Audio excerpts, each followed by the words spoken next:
అందరికీ నమస్కారం. ఈరోజు కథ ప్రేమ ఎంత మాత్రం ఎపిసోడ్ 122. నా వైఫ్ నా ఇష్టం. ఇక స్టోరీకి వెళ్తే అక్షయ్తో కలిసి కారులో బయలుదేరింది స్నేహ. అదంతా దూరం నుంచి గమనిస్తున్న రజనీష్ కూడా తన కార్ స్టార్ట్ చేశాడు. అప్పుడు అతని కళ్ళల్లో అనుమానంతో పాటు కోపం కూడా కనిపించింది.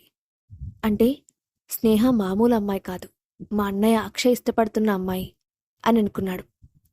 ఆ ఆలోచన రాగానే అతనికి మనసులో ఏదో ఆలోచన వచ్చినట్లయింది. దాంతో అతని పెదాలపై చిన్నగా చిరునవ్వు వచ్చింది. మరోవైపు కారులో ఉన్న అక్షయ్ దారి పొడవునా ఒక్క మాట కూడా మాట్లాడలేదు. సైలెంట్గా డ్రైవ్ చేస్తూ ఉన్నాడు. రేర్ వ్యూ మిర్రర్లో నుంచి స్నేహ అతని ముఖాన్ని చూస్తూ ఉంది. అది చూసి వెంటనే అద్దంలో నుంచి తన ముఖం కనిపించకుండా పక్కకి జరిగాడు అక్షయ్. ఆ టైంలో అక్షయ్ ఎక్స్ప్రెషన్ స్నేహకు కొంచెం ఫన్నీగా అనిపించింది. దాంతో అతను కోపంగా ఉన్నాడా లేక వర్క్ బిజీ వల్ల సీరియస్గా ఉన్నాడా అనే విషయం ఆమెకు అర్థం కాలేదు. కాసేపటి తర్వాత కార్ విల్లాలో ఆగడంతో స్నేహ నేరుగా తన గదిలోకి వెళ్ళిపోయింది. ఇంతలో తన వెనక అడుగుల శబ్దం వినిపించడంతో వెనక్కి తిరగబోయింది స్నేహ. కాని అంతలోనే హఠాత్తుగా వెనక నుండి వచ్చిన అక్షయ్ ఆమె నడుమును పట్టుకొని బెడ్పై పడేశాడు. ఊహించని ఆ పరిణామానికి ఆశ్చర్యపోయిన స్నేహ వెంటనే తేరుకొని, అక్షయ్, ఏం చేస్తున్నావు నువ్వు అని అడిగింది. అప్పుడు అక్షయ్ ఆవేశంగా, ఆ రజనీష్ నిన్నెలా ఇబ్బంది పెట్టాడో అప్పుడే మర్చిపోయావా? అన్నీ తెలిసి కూడా నీకెంత ధైర్యం ఉంటే అతని కారెక్కుతావు? దీనికి నీకు ఖచ్చితంగా శిక్ష పడాల్సిందే అంటూ ఆమె నడుముపై చిన్నగా నొక్కాడు. అప్పుడు స్నేహ అతని స్పర్శకు కళ్ళు మూసుకుంటూనే, అక్షయ్, నువ్వు నన్ను తప్పుగా అర్థం చేసుకుంటున్నావు. నేను కావాలని అతని కారెక్కలేదు. అతని నన్ను ఇంటి దగ్గర డ్రాప్ చేస్తానని పట్టుపట్టాడు. పైగా అతను ఈరోజు నాతో ఓవర్గా ఏం బిహేవ్ చేయలేదు. ఎందుకో చాలా సైలెంట్గా ఉన్నాడు. అతను ఏమైనా రాంగ్గా బిహేవ్ చేస్తే నేను అంత తేలిగ్గా వదులుతానా అని అంది. ఆ మాటలకు అక్షయ్ కొంచెం శాంతిస్తూ, ఆ విషయం బాగా గుర్తుపెట్టుకో. లేకపోతే ఇంకోసారి ఏదైనా జరిగితే నేను మాత్రం నీకు హెల్ప్ చేయను అంటూ ఆమెపై తన బలాన్ని కొద్దిగా తగ్గించాడు. దాంతో స్నేహ అతన్ని పక్కకి నెట్టి పైకి లేచి కూర్చుంటూ చిన్నగా నవ్వి, చూస్తుంటే నువ్వు రజనీష్ని చూసి అసూయపడుతున్నట్లు అనిపిస్తుంది అని అంది. ఆ మాటకు అక్షయ్ ఆమె వైపు సీరియస్గా చూసి, అవును, నాకు జెల్సీగా ఉంది. అయితే ఏంటి? నువ్వు నా భార్యవి. నాకు జెల్సీ ఉండడంలో తప్పులేదు అంటూ లేచి స్నేహ పక్కనే కూర్చున్నాడు.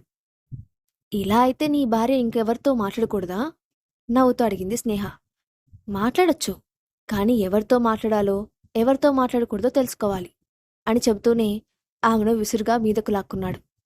దాంతో స్నేహ ముఖం నేరుగా అతని ముఖానికి తాకింది. సరిగ్గా అప్పుడే డోర్ తీసుకొని లోపలికి, మమ్మీ, ఎక్కడున్నావు అంటూ లోపలికి వచ్చాడు యువన్. యువన్ గొంతు వినగానే స్నేహ అక్షయ్ను దూరంగా నెట్టింది. కానీ అప్పటికే తన తల్లిదండ్రులిద్దరినీ దగ్గరగా చూసి యువన్ నవ్వుకుంటూ తాను రాంగ్ టైంలో వచ్చానని అర్థం చేసుకొని వెంటనే వెనక్కి తిరిగి 2 చేతులతో కళ్ళు మూసుకొని, మమ్మీ, డాడీ, నేనేం చూడలేదు. పూర్ణగ్రాని మిమ్మల్ని డిన్నర్కి పిలవమని చెప్తే వచ్చాను అని చెప్తూనే పరిగెత్తుకుంటూ కిందకి వెళ్ళిపోయాడు యువన్. వెంటనే స్నేహ అక్షయ్ను విడిపించుకొని యువన్ అని పిలిచింది. కానీ అప్పటికే యువన్ కిందికి వెళ్ళిపోవడంతో స్నేహ కోపంగా అక్షయ్ వైపు చూసి, ఇప్పుడు చూడు ఏమైందో. యువన్కి నా ముఖం ఎలా చూపించాలి అని ఇబ్బందిగా ముఖం పెడుతూ అంది.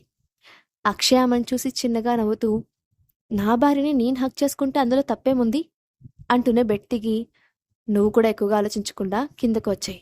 యువన్ డిన్నర్ కోసం వెయిట్ చేస్తూ ఉంటాడు అని చెప్పి ఆమె బుగ్గపై చిన్నగా తాకాడు. దాంతో స్నేహ కోపంగా అతని చేతిని విదిలించుకొట్టి, నీకీ మధ్య కొంచెం కూడా సిగ్గు లేకుండా పోతోంది అని అంది. నీ దగ్గర నేనెందుకు సిగ్గుపడాలి అని నవ్వుతూ అన్నాడు అక్షయ్. స్నేహ ఏం సమాధానం చెప్పకుండా అతని వైపు చిరుకోపంగా చూసింది. అప్పుడు అక్షయ్, ఇక నువ్వు కూడా సిగ్గుపడింది చాలు, కిందకు వెళ్దాం పదా అని అన్నాడు. లేదు, నేనిప్పుడు యువన్ను ఫేస్ చేయలేను, కిందకు రాలేను అని కంగారుగా అంది. అయితే నీ కర్మ, నాకు ఆకలిస్తూ ఉంది, నేను వెళ్ళిపోతున్నాను అంటూ అక్షయ్ వెనక్కి తిరిగి కూడా చూడకుండా నేరుగా కిందకు వెళ్ళిపోయాడు. అతని ప్రవర్తనకు ఆశ్చర్యపోయిన స్నేహ, అతని వల్ల నేను నా కొడుకు ముందు తలెత్తుకోలేకపోతున్నాను, కానీ అతను మాత్రం హ్యాపీగా తినడానికి వెళ్ళాడు అని తనలో తానే రుసరుసలాడుతూ గదిలో కాసేపు కాలు కాలిన పిల్లలా అటు ఇటు తిరిగింది. 5 నిమిషాలు గడిచేసరికి ఆమె కడుపులో ఆకలి మొదలైనట్లు అనిపించడంతో ఇక కిందకు దిగక తప్పదని అర్థం చేసుకున్న స్నేహ భయంగా కిందకు దిగింది. అప్పటికే డైనింగ్ టేబుల్ దగ్గర అన్నపూర్ణమ్మ వడ్డిస్తుంటే అక్షయ్ యువన్ ఇద్దరు డిన్నర్ చేస్తున్నారు. అక్షయ్ చాలా నార్మల్గా ఏమీ జరగనట్టుగా యువన్తో మాట్లాడుతూ తింటూ ఉన్నాడు. అది చూసిన స్నేహ, అసలు ఏం జరగనట్లు అక్షయ్ ఇంత క్యాజువల్గా ఎలా ఉన్నాడు, కానీ నేనెందుకు ఇంత గిల్టీగా ఫీల్ అవుతున్నాను అని అనుకుంది. దాంతో మామూలుగా ఉండడానికి ట్రై చేస్తూ యువన్ పక్కనే ఉన్న చైర్లో కూర్చుంది. అప్పుడు అక్షయ్ ఆమెను చూసి నవ్వుతూ, నువ్వు ఈరోజు డిన్నర్కి రావనుకున్నాను అని అన్నాడు. ఆ మాటకు అన్నపూర్ణమ్మ కూడా చిన్నగా నవ్వింది. అది చూసిన స్నేహకు యువన్ కిందకు వచ్చి జరిగిన విషయం మొత్తం అన్నపూర్ణమ్మతో చెప్పాడని అర్థమైంది. దాంతో ఆమె ఇబ్బంది పడుతూ ఏం మాట్లాడకుండా హడావిడిగా డిన్నర్ చేసి తన గదికి వెళ్ళిపోయింది.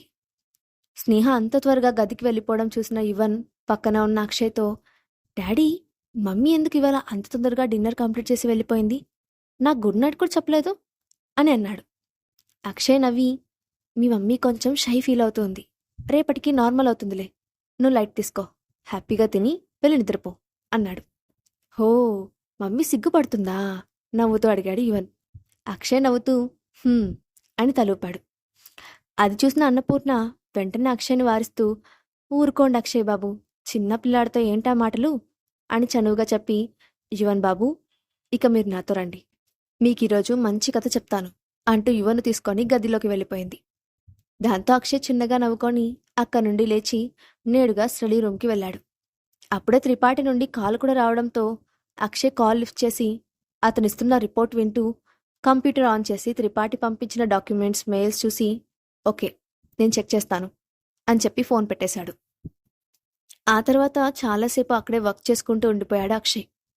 అతని పని పూర్తయ్యేటప్పటికీ దాదాపు అర్ధరాత్రి 1 గంట అయింది. అప్పుడు టైం చూసుకున్న అక్షయ్, ఈ పాటికి ఆమె నిద్రపోతూ ఉంటుందా అని అనుకొని, అయినా డౌట్ ఎందుకు, ఒకసారి చెక్ చేస్తాను అని తనకు తానే సమాధానం చెప్పుకొని అక్కడి నుండి లేచి స్నేహ గది దగ్గరికి వెళ్ళాడు. కానీ డోర్ బయట నుంచొని ఇప్పుడు డోర్పై తట్టాలా వద్దా అని ఆలోచిస్తూ సంకోచంగా అక్కడ నుంచొని ఆలోచిస్తూ ఉండిపోయాడు. ఇంతలో హఠాత్తుగా ఆ గది తలుపులు తెరుచుకున్నాయి. లోపల నుండి వచ్చిన స్నేహ ఎదురుగా నిలబడి ఉన్న అక్షయ్ని ఆశ్చర్యంగా చూస్తూ, నువ్వు ఇక్కడేం చేస్తున్నావు అని అడిగింది. హఠాత్తుగా డోర్ ఓపెన్ చేసిన స్నేహాను చూసి అక్షయ్ ఒక క్షణం తడబడి వెంటనే సర్దుకొని, నా సంగతి సరే, ఇంత రాత్రైనా నువ్వెందుకు పడుకోలేదు అని తిరిగి ప్రశ్నించాడు. అప్పుడు స్నేహ కంగారు పడుతూ, లేదు, నేను పడుకున్నాను, వాటర్ కోసం కిందకు వెళ్దామని లేచాను అని అతన్ని అనుమానంగా చూస్తూ, అయినా నువ్వు నా గది ముందు ఏం చేస్తున్నావు అని మళ్ళీ అడిగింది. ఆమె ప్రశ్నకు అక్షయ్ చిరాగ్గా చూసి, నా వైఫ్ గదికి నేను వస్తున్నాను, నీకేంటి ప్రాబ్లం అని అడిగాడు. ఆ మాటకు స్నేహ అతని వైపు సీరియస్గా చూస్తూ, ఏం అవసరం లేదు, ఇప్పటికే చాలా లేట్ అయింది, వెళ్ళి రెస్ట్ తీసుకో అని అంటూనే డోర్ను మూసేయబోయింది.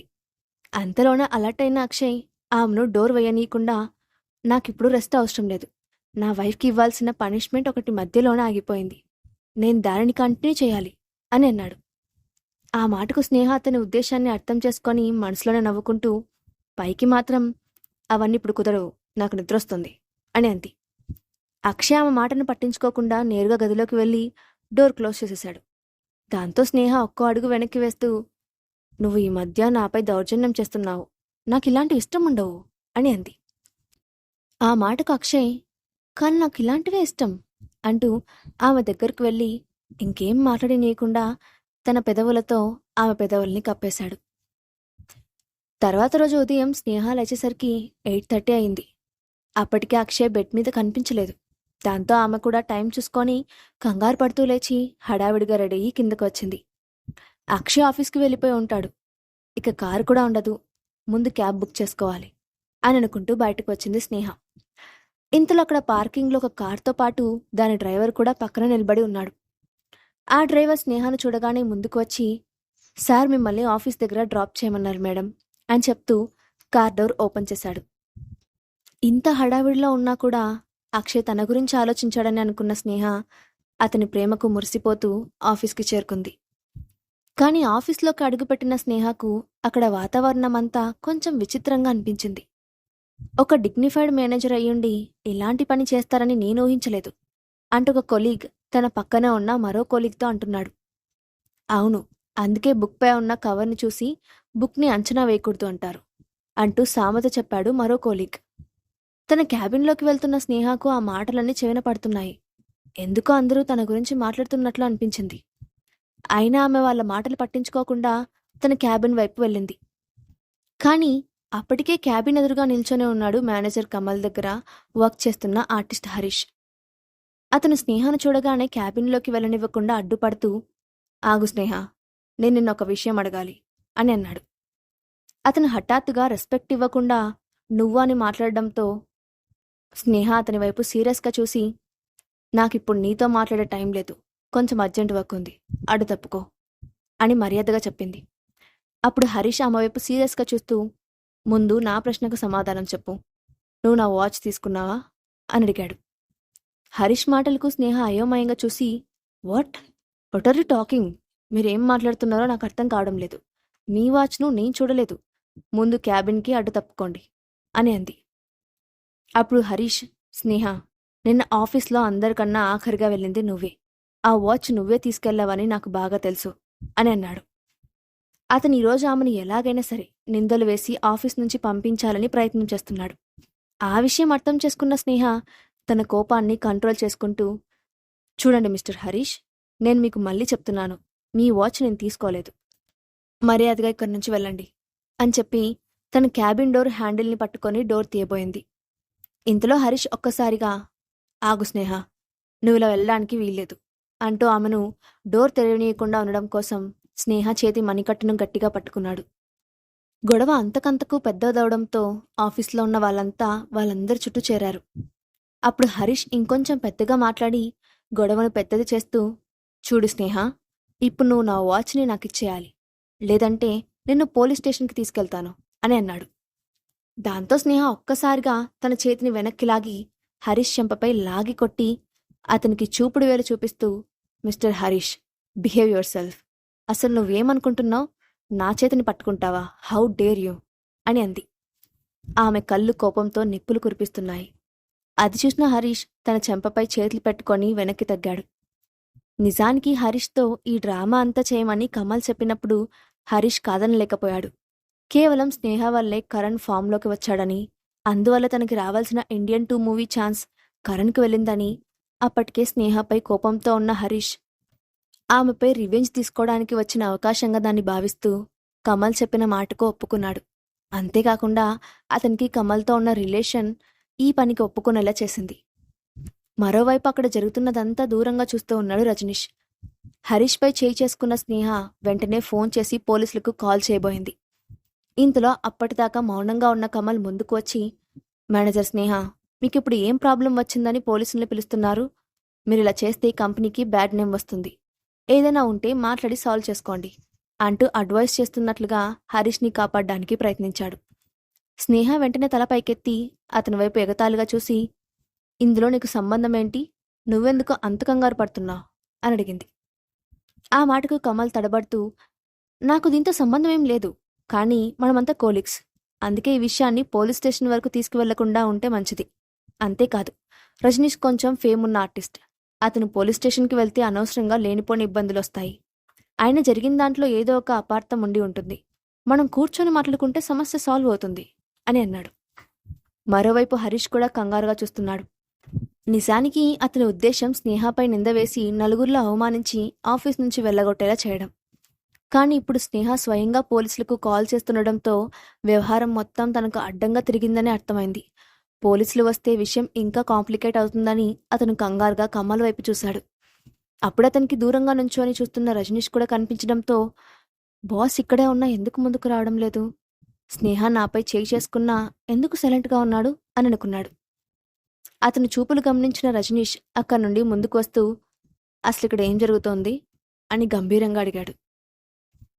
ఇప్పుడు రజనీష్ ఏం తీర్పు చెప్పబోతున్నాడు, స్నేహ సిచ్యువేషన్ని ఎలా ఎదుర్కోబోతోంది, నెక్స్ట్ పార్ట్లో చూద్దాం. ఈ స్టోరీ అప్డేట్ ఎలా ఉందో కింద కామెంట్ బాక్స్లో మీ ఒపీనియన్ని షేర్ చేయండి.